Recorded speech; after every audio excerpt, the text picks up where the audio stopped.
Chers frères et sœurs, regardons de près les textes d'aujourd'hui.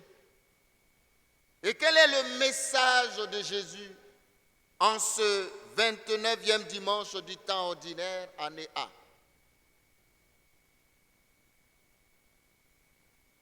C'est cette réponse de Jésus qui doit nous interpeller aujourd'hui. Rendez à César ce qui est à César et à Dieu ce qui est à Dieu. Tel est le message de Jésus aujourd'hui.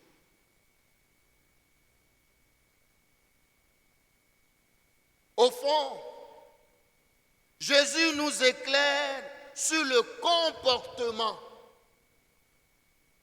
la conduite, l'engagement du chrétien dans la société. Son rôle, sa mission, dirais-je, sa vocation dans la société. Aujourd'hui, Jésus nous dit clairement comment le chrétien doit-il se comporter dans la société face aux lois humaines, face aux autorités. Quel est le comportement, quel est l'engagement, quelle est la conduite du chrétien? Et je voudrais avec vous reprendre cette citation de Saint Augustin que nous connaissons beaucoup. Il dit ceci: sachons rendre à chacun son image, à César son effigie et à Dieu son icône vivante, c'est-à-dire le Christ qui vit en chacun de nous. Il poursuit en disant: Dieu nous réclame son image. Nous sommes à l'image de Dieu. Offrons-nous nous-mêmes et toute notre vie.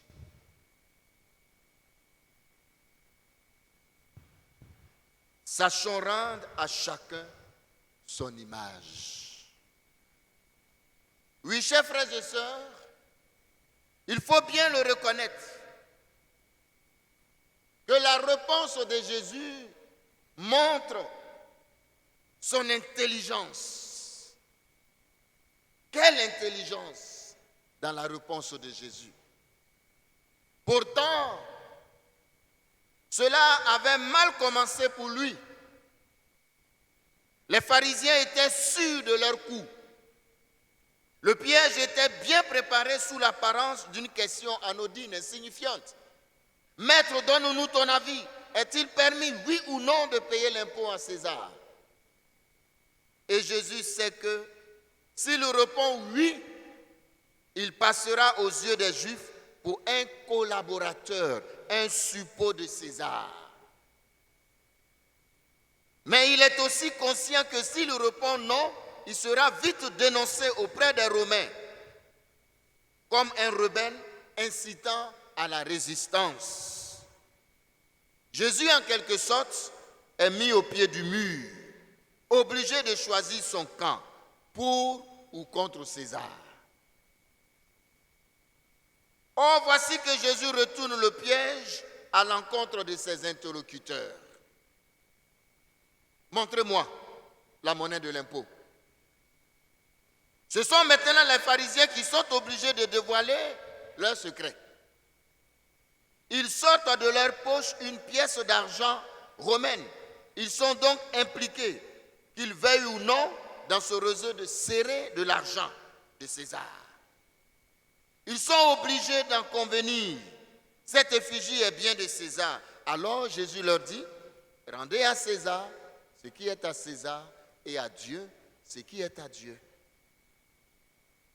Rendre à César ce qui est à César signifie donc rendre à l'autorité ce qui lui est dû. Lui obéir dans son domaine. Il incarne l'autorité. Donnez-lui le respect. La réponse du Christ éclaire, chers frères et sœurs, je l'ai dit, la conduite et l'engagement du chrétien dans la société. En intimant de rendre à l'empereur ce qui lui appartient, Jésus déclare que c'est un acte dû à l'autorité terrestre que le chrétien doit respecter. La foi ne se désengage pas des réalités temporelles, sociales ou économiques. Au contraire, le chrétien est appelé à s'engager concrètement dans les réalités humaines et sociales sans opposer Dieu et l'autorité et César. Mais le chrétien est appelé à éclairer la société par sa foi, rendre plus clair, plus visible la loi et l'amour de Dieu. Malheureusement, certains continuent d'interpréter ces paroles de Jésus comme une opposition de Dieu et César, de l'Église et de l'État, brandissant régulièrement à tort et à travers la loi de la séparation de l'Église et de l'État. Mais séparation n'est pas divergence. Et le pape Saint Jean-Paul II, dans une lettre adressée aux évêques de France, disait ceci, et je cite: « Le principe de laïcité auquel votre pays est très attaché, il s'adresse aux Français, le principe de laïcité auquel votre pays est très attaché, s'il est bien compris, appartient aussi à la doctrine sociale de l'Église. Il rappelle la nécessité d'une juste séparation des pouvoirs qui fait écho à l'invitation du Christ à ses disciples. Alors, s'engager et participer de manière responsable à la construction de la société dans le but de la rendre plus juste et plus humaine, c'est pour le croyant rendre à Dieu ce qui est à Dieu et à César ce qui est à César pour le non-chrétien. C'est-à-dire s'ouvrir à sa volonté, lui consacrer notre vie et coopérer à son royaume de miséricorde, d'amour et de paix.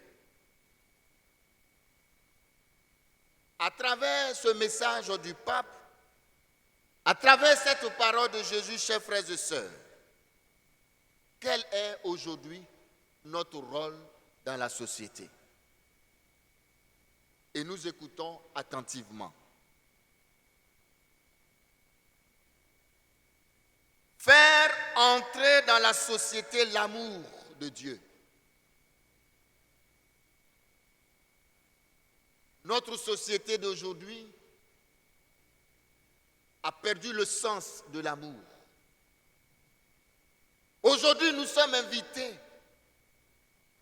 à travailler dans la société, à respecter les lois, certes, mais notre premier travail dans la société, c'est d'inculquer l'amour de Dieu. Le pardon. Notre société d'aujourd'hui ne sait plus ce que c'est que le pardon. La justice, la paix, la vérité et surtout le respect du faible. Comme Jésus, le chrétien est appelé à s'engager dans la société civile. La preuve, Jésus ne s'est pas désengagé lui-même du terrain social et économique de la vie des hommes. Jésus ne s'est pas désengagé. La preuve, il s'est incarné dans l'histoire des hommes. C'est pour assumer le tout de l'humanité de ses frères. Il est le Fils de ce Dieu qui, à l'aube de l'histoire d'Israël, souvenez-vous, a crié sa compassion devant la misère de son peuple. J'ai vu la misère de mon peuple et je suis descendu pour l'en délivrer. Le chrétien est appelé à s'insérer dans la société et surtout, comme Jésus transformait la société. Jésus est donc en quelque sorte celui qui pense aux pauvres en s'incarnant dans le monde.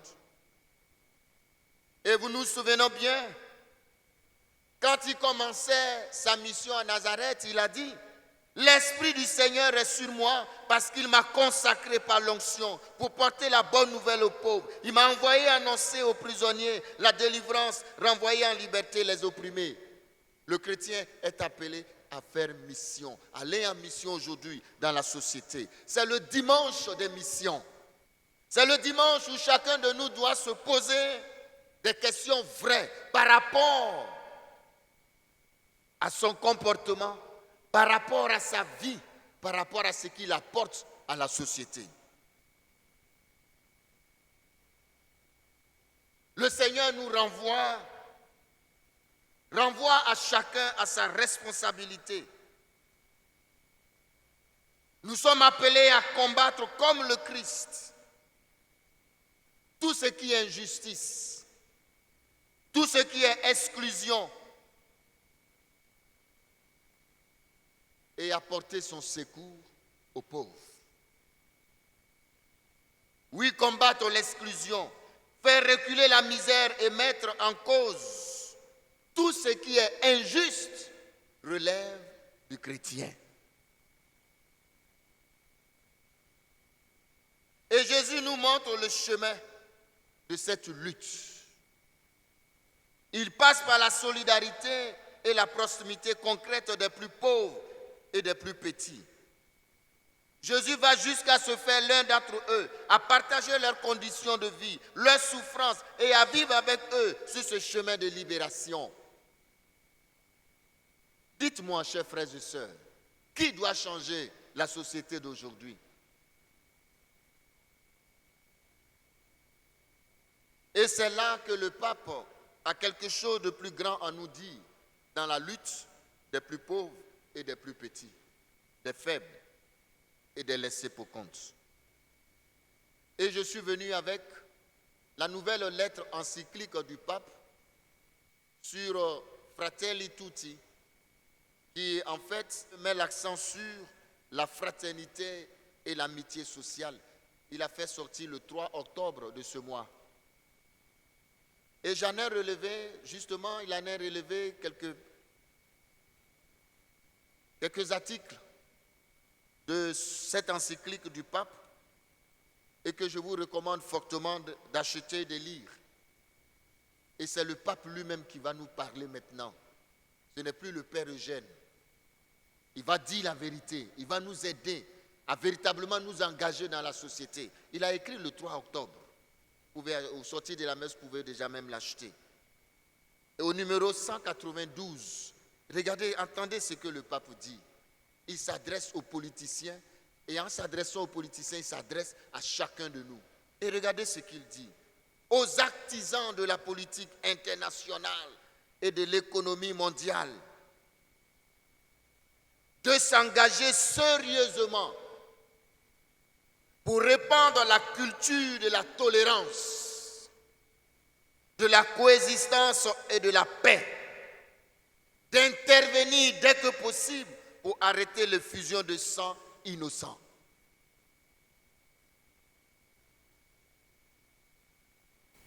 Il ne faut pas se le cacher. Regardez ce que nous vivons en Côte d'Ivoire. Où sont passés nos chrétiens? Et que faisons-nous?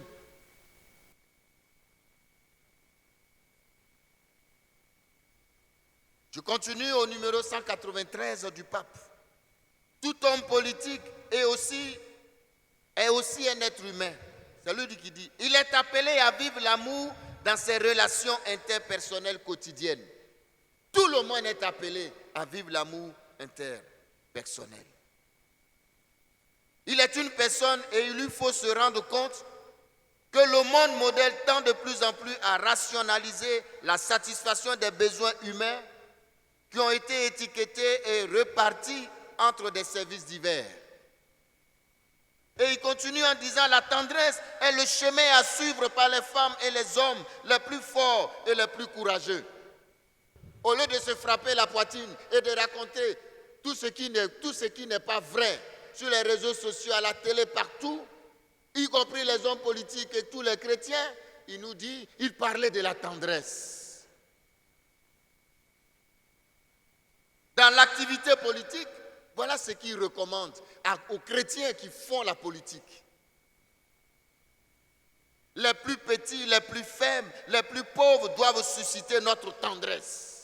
Autrement dit, notre cœur doit être rempli de tendresse et de compassion. Il poursuit, il dit que ces pauvres ont le droit de prendre possession de notre âme. Autrement dit, nous devons penser, manger, respirer, penser, réfléchir, respirer les pauvres. Ils doivent habiter notre cœur et non pas les exploiter et les utiliser. Oui, ils sont nos frères et nous devons les traiter comme tels et non pas les exploiter. Alors, chers frères et sœurs, le pape a terminé dans le numéro 197 par des questions que je voudrais nous poser et que chacun de nous doit pouvoir répondre maintenant.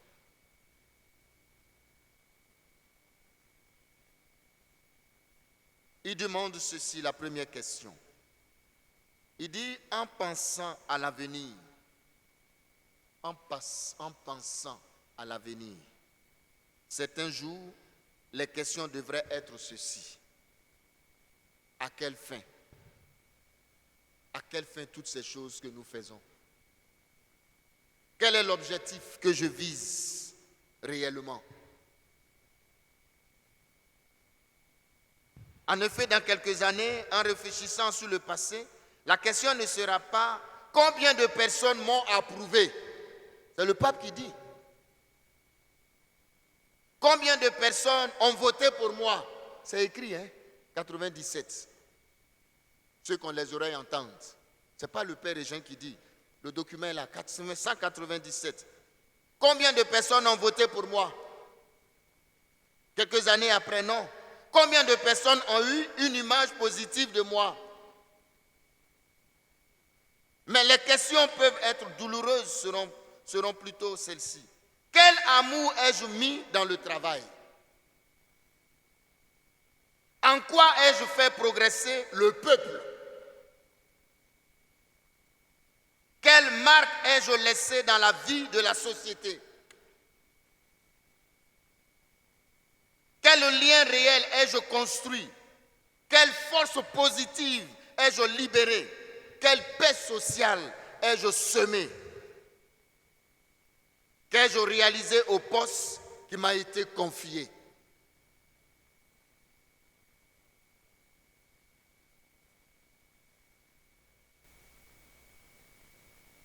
Et c'est sur ces questions que le pape termine en disant, au soir de notre vie, Dieu nous posera toutes ces questions. Dieu nous posera toutes ces questions.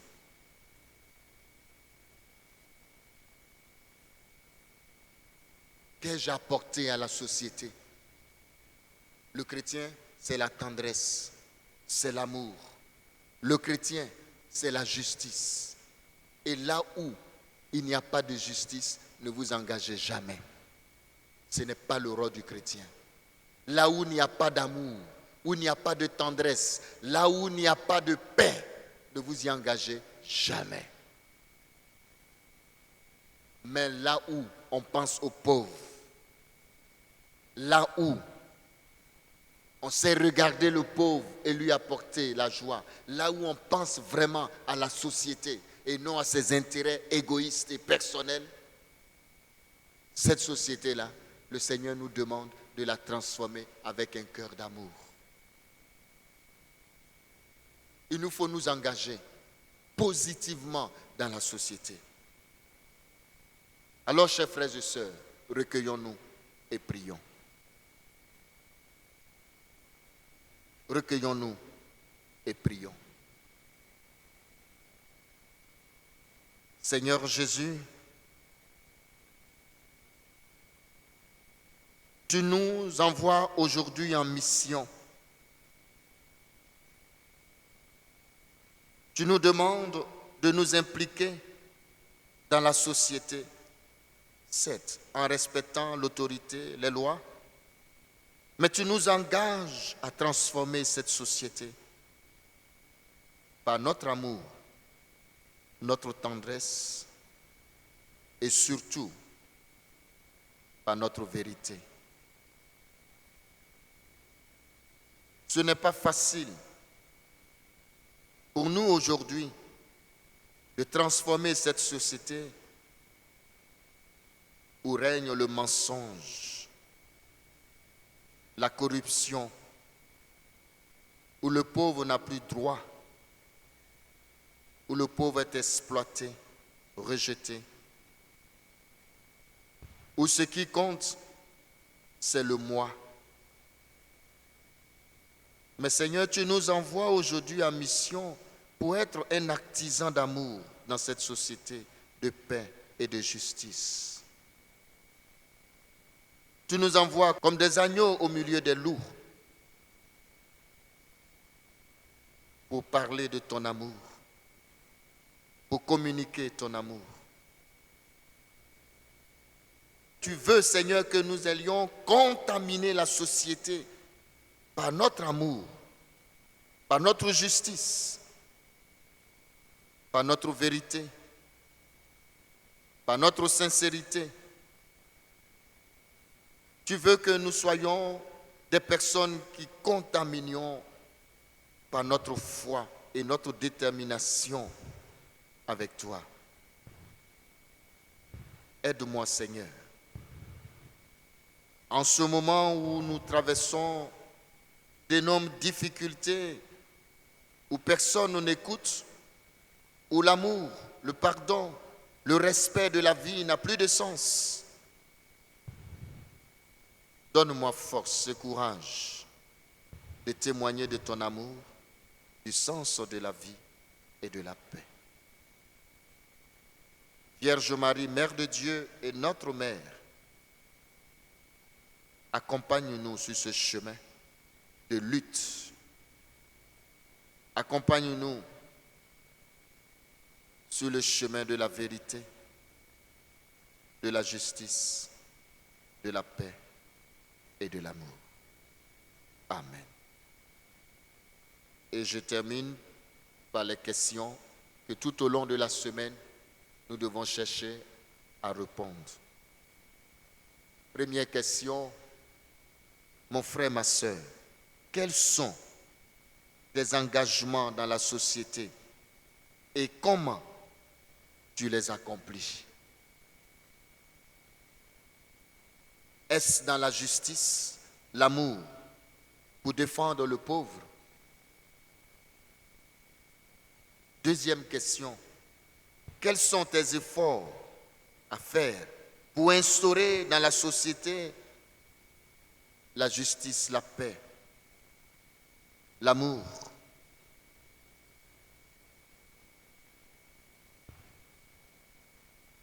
Enfin, cette semaine, je t'invite, mon frère, à rendre plus visible ta foi chrétienne et plus pratique ta foi dans la société en demandant l'aide et le soutien de Marie et du Seigneur. Bonne mission, que le Seigneur et la Vierge vous accompagnent et que notre société soit transformée grâce à votre amour, grâce à votre justice, grâce à votre vérité et à votre paix. Amen.